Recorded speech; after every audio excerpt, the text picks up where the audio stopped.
Hi, this is Lucia with The Art of Love. I'm a dating and relationship expert specializing in helping you get your ex back. Today, I want to talk about how to get your ex-girlfriend back. I have an amazing success story from one of my coaching clients, and it was so important that I wanted to give it its own video instead of including it in the No Contact Success Stories videos. But before I do that, I want to tell you to be sure to subscribe so that you don't miss out on any future videos, and while you're at it, tap the bell icon so you'll be notified when a new video is up. So I have his email here. I'm going to go through it and make comments as usual. So here we go. Hi Lucia, I just want to thank you. You were dead on. I spoke with you and took your advice. It was very, very difficult, but I resisted.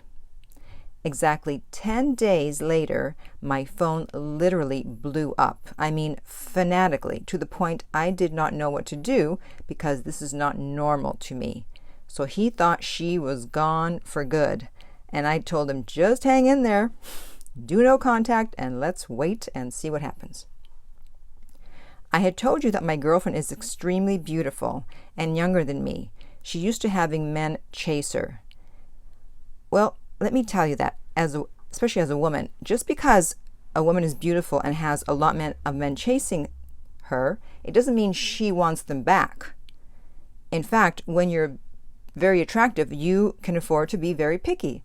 And so you're like, yeah, there's 100 guys after me, but I only want one. I mean, actually, it's the less attractive people you have to be worried about because they don't have that many people chasing them. And so if they get attention from one person, they'll go off at that one person. And so when it's someone attractive, just because they have a lot of men chasing them, it doesn't mean they're interested in them. But what it does mean is that she's not used to being ignored, and she's not used to a guy not trying to get her back. Moving on, when I finally picked up, she said, "What's your problem? I thought you loved me." Wonderful. She's angry. That's good.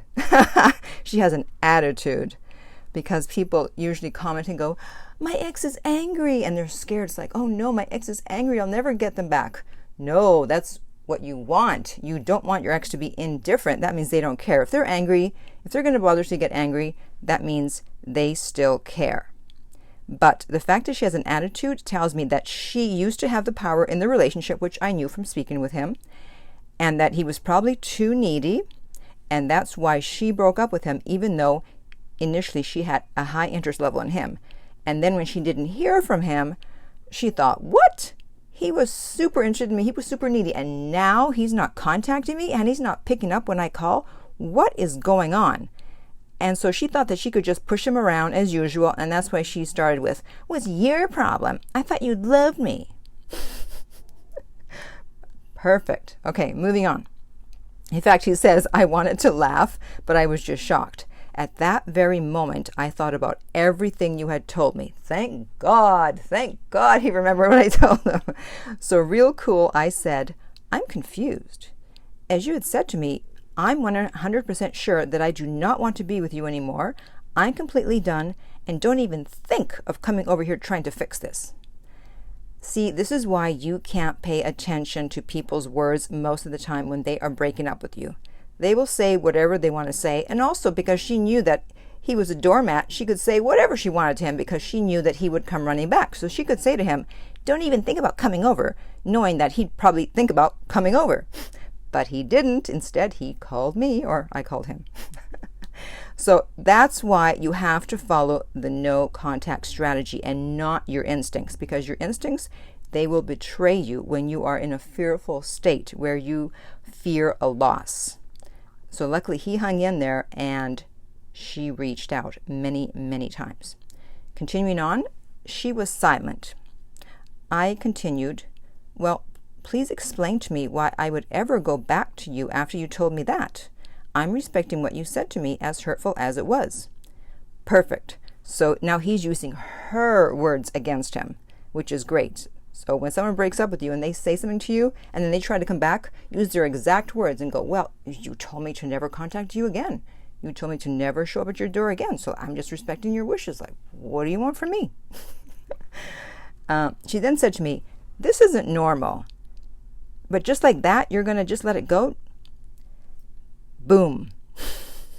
She could not believe that he was just going to let it go. And this, ladies and gentlemen of the jury, this is at the heart of no contact.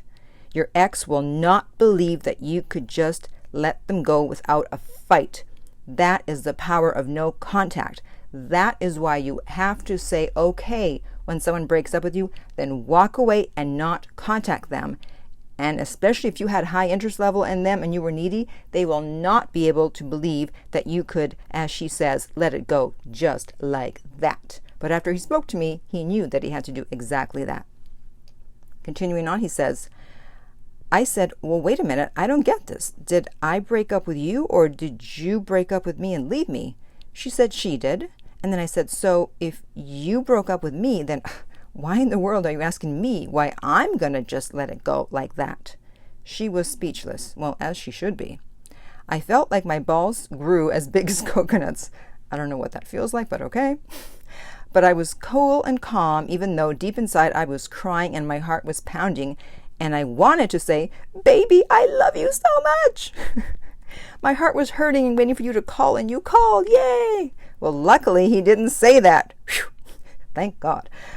See, you will be scared when you say these things, when you talk to your ex. But it's important that you say what you need to say. You use the strategy as opposed to what you're really feeling at that moment. And of course you're going to be scared because it's important to you to get your ex back. If someone wasn't important, your heart wouldn't be pounding. So the fact that your heart is pounding just tells you that you care. Feel the fear and do it anyway.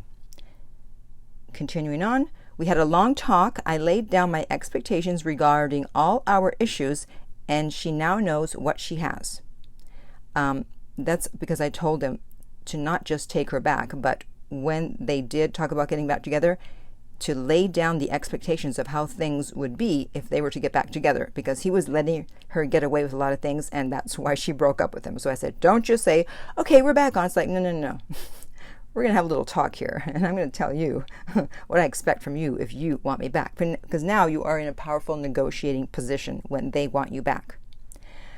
I know she knew she had lost me for good, and she started missing me a lot. I think we all learned something. I know I did for sure. I want to thank you for your advice, and I hope my email encourages others to hang in there. Thank you. Well, thank you. Another happy customer. Another guy that got his ex back using, yes, no contact. For all you non-believers out there that say, you can't get a girl back using no contact. Yet another example that, yes, indeed you can. So if you are interested in getting your ex back, then contact me about coaching like this guy did to see if no contact is right for you. Often it is, but you know what? In some cases, you have to do something different. But I would need to speak with you to figure out what that strategy is for your situation, because I don't do one-size-fits-all advice. I don't just tell everybody, yeah, just go into no contact. Because sometimes I'll tell my clients to do something else, and they will say to me, wow, I thought you were going to say the complete opposite of what you said. And I said, well, sometimes I throw a curveball because there are different strategies besides no contact. No contact is the most effective, but there are other things you can do. That's why it's important that I speak with you to figure out what is best for your situation. And you can reach me at my website, theartoflove.net. There is a direct link below the video. And while you're there, you can also sign up for my free newsletter. If you are listening to this on YouTube, remember to like, subscribe, and share. If you're listening on iTunes, I would appreciate if you would rate and review the podcast. And finally, remember that love inspires, empowers, uplifts, and enlightens.